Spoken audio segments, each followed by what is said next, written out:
दानवीर भामाशाह जयंती कार्यक्रम के पूर्व संध्या पर आयोजित आज के समारोह में उत्तर प्रदेश सरकार में मंत्रिमंडल के मेरे वरिष्ठ सहयोगी, वित्त और संसदीय कार्य विभाग के मंत्री श्री सुरेश कुमार खन्ना जी, लखनऊ की महापौर श्रीमती सुषमा खड़गवाल जी,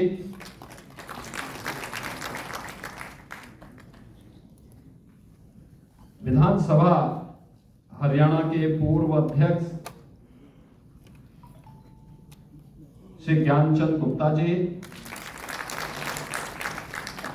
माननीय विधायक डॉक्टर नीरज वोरा जी, माननीय विधायक डॉक्टर राजेश्वर सिंह जी, व्यापारी कल्याण बोर्ड उत्तर प्रदेश के पूर्व अध्यक्ष श्री रविकांत गर्ग जी, वरिष्ठ व्यापारी नेता श्री संदीप बंसल जी, आज के इस कार्यक्रम में उपस्थित सभी हमारे प्रदेश के अलग अलग क्षेत्रों से उपस्थित सभी हमारे व्यापारी बंधुगण, प्रदेश के अलग अलग जनपदों में आयोजित होने वाले कार्यक्रमों में सहभागी बन रहे हमारे सभी उद्योग व्यापार जगत से जुड़े हुए बंधुगण, मैं सबसे पहले आप सभी को पूरे प्रदेश के और देश की आर्थिक उन्नति के आधार आप सभी उद्योग व्यापार जगत से जुड़े हुए व्यापारी बंधुओं का आज के समारोह में हृदय से अभिनंदन करते हुए दानवीर भामाशाह की जयंती की पूर्व संध्या पर उनके स्मृतियों को नमन करते हुए उन्हें नम्र श्रद्धांजलि अर्पित करता हूं। बहनों और भाइयों, जब हम यहाँ पे भामाशाह जयंती की पूर्व संध्या पर एकत्र हैं, मुझे श्याम नारायण पांडे की हल्दी घाटी की कुछ पंक्तियां याद आ गई, जिसमें उन्होंने लिखा है कि यह एक लिंग का आसन है, इस पर न किसी का शासन है। यह सिंह रहा कमलासन है, यह सिंहासन सिंहासन है। यह सम्मानित अधिराजों से अर्चित है, राज समाजों से इसके पदरज पूछे जाते, भूपों के सिर के ताजों से। इसकी रक्षा के लिए भी कुर्बानी पर कुर्बानी है, राणा तू इसकी रक्षा कर, यह सिंहासन अभिमानी है।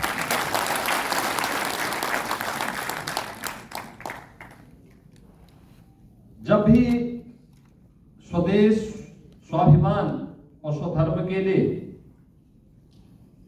यह देश महाराणा प्रताप का स्मरण करेगा तो स्वतःस्फूर्त भाव के साथ भामाशाह का नाम हर जवान पर होगा। याद रखना, धन की तीन ही गति होती है, या तो दान करो, वो आपको यशस्वी बनाएगा, स्वयं भोग करो, कुछ देर के लिए चलने लायक बनाएगा, बाद में शुगर से ग्रसित कर देगा।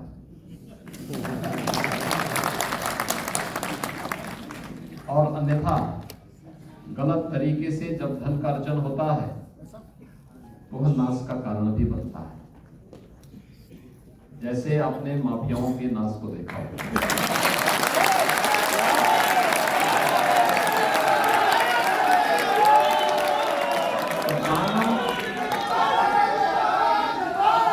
होगा और नासम, ये धन की 3 गति है।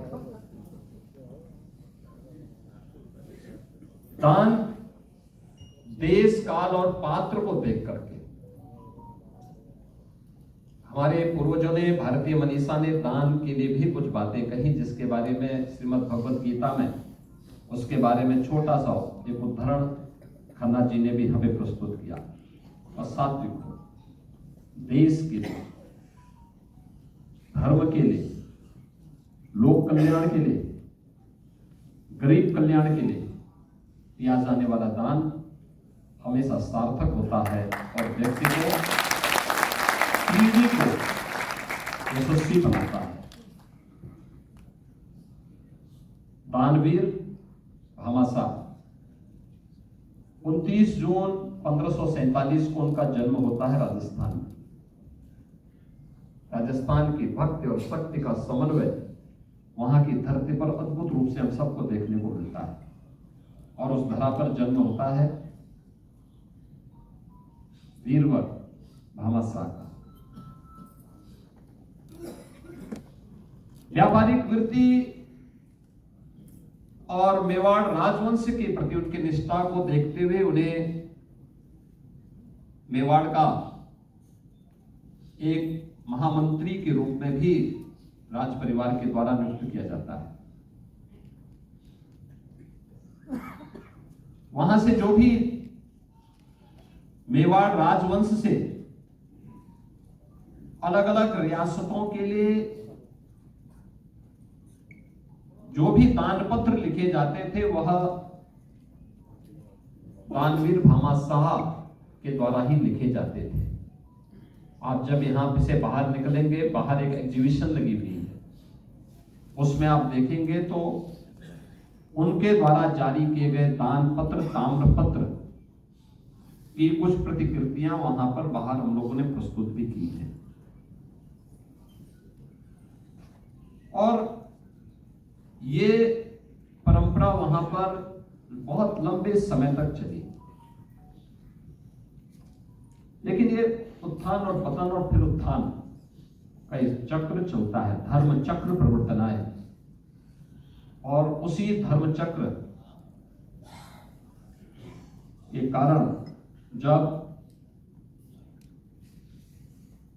विद्वेष का भाव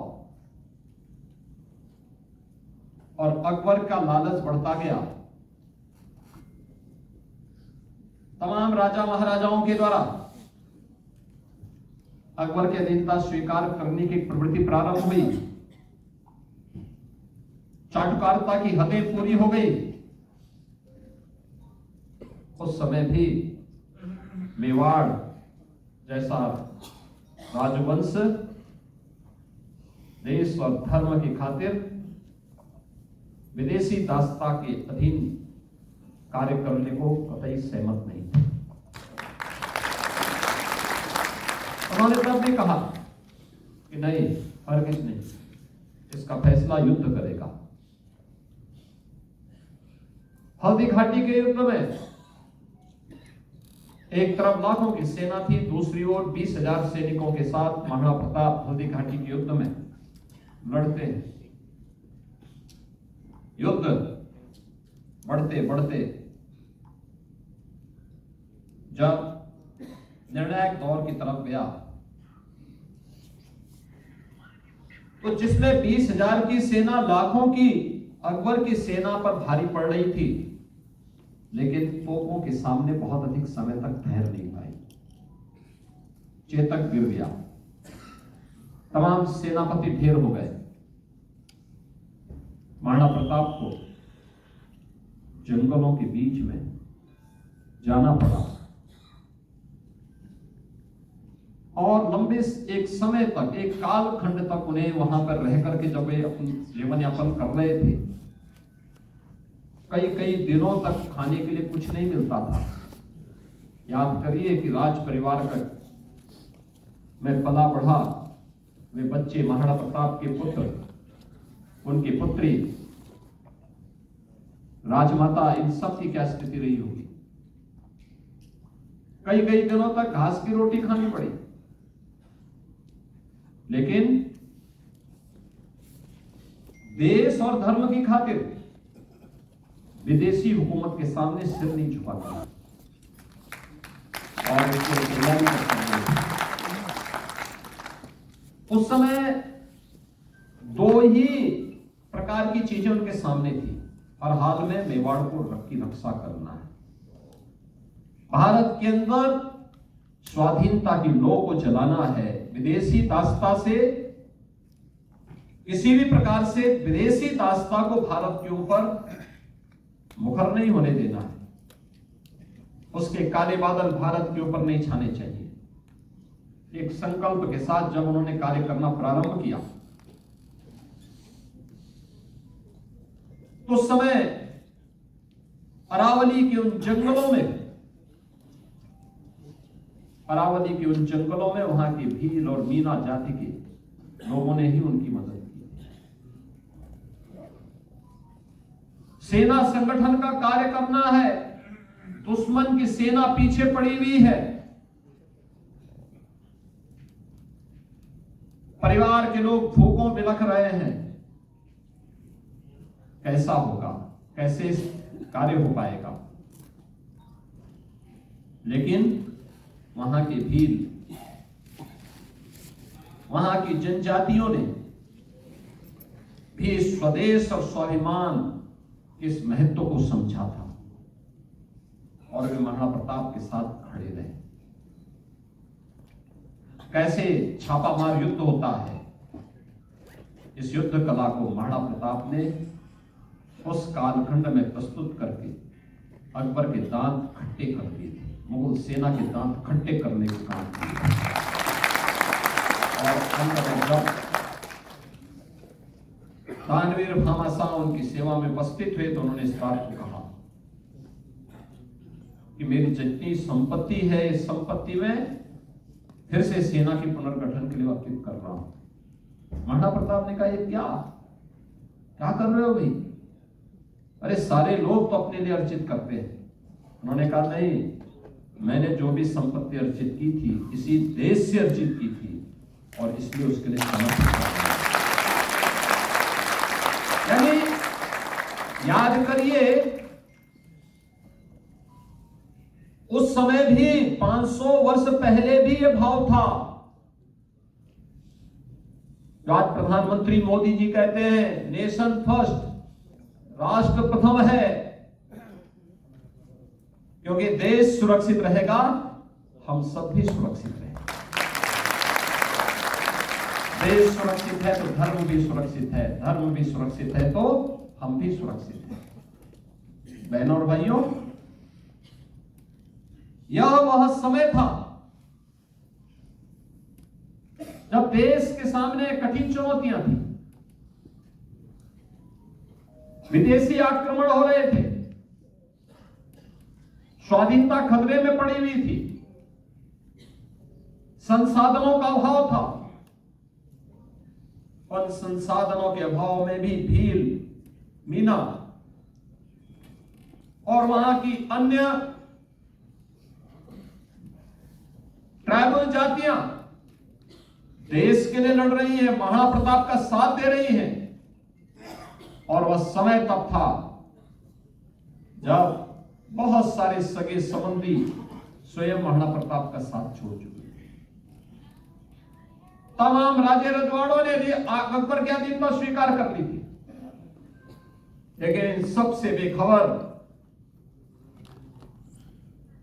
उन लोगों ने उस समय जिस प्रमुखता के साथ कार्य किया, कहते हैं भामाशाह की उसका जो सहयोग था महाराणा प्रताप को, वह इतना सहयोग था कि 25,000 सैनिकों को 12 वर्षों तक उनको हर प्रकार की सुख, यानी उनका वेतन दिया जा सकता था, उनके रहने खाने की व्यवस्था की जा सकती थी, युद्ध की सामग्री